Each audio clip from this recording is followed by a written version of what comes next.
د جاپان سفیر په بامیانو کې پراختیایي پروژې پلي کولو ته چمتو یو.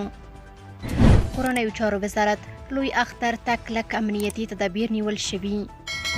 او وروستۍ خبر ده چې افغانستان ته د بهرنیو سیلانیانو راتګ او عواید ډیر شوي دي.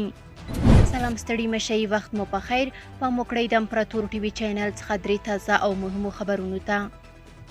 د جاپان سفیر په بامیانو کې پراختیایي پروژو پلي کولو ته چمتو یو.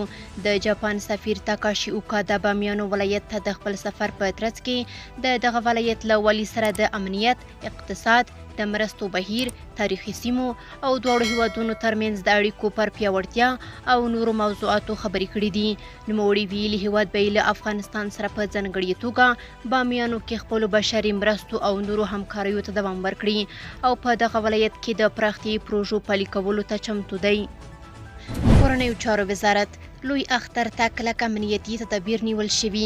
د لوی اختر پر رسیدو سره د کورنیو چارو وزارت مسؤلین وایي په ټول هیواد کې بشپړ امنیتي تدابیر نیولي دي.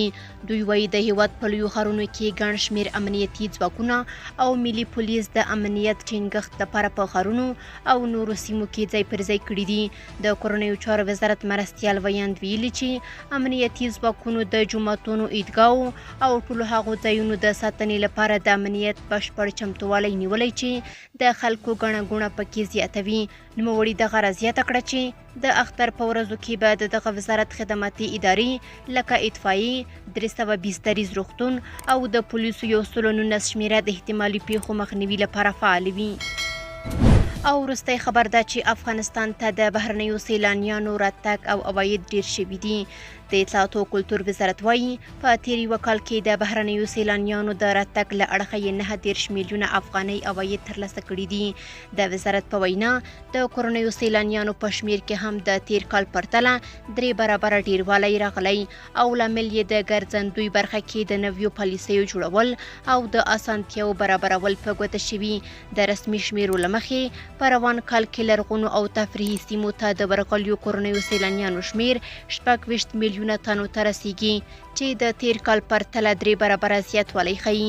د اطلاعات او کلتور وزارت پخوانی ویاند عبدالمتین قانی وایي د امنیت سربیره د ګرځندوی برخه کې د نوې پالیسي جوړول او په دې برخه کې د اسانتیاو برابرول د ګرځندوی صنعت د غوړېدو لامل شوي.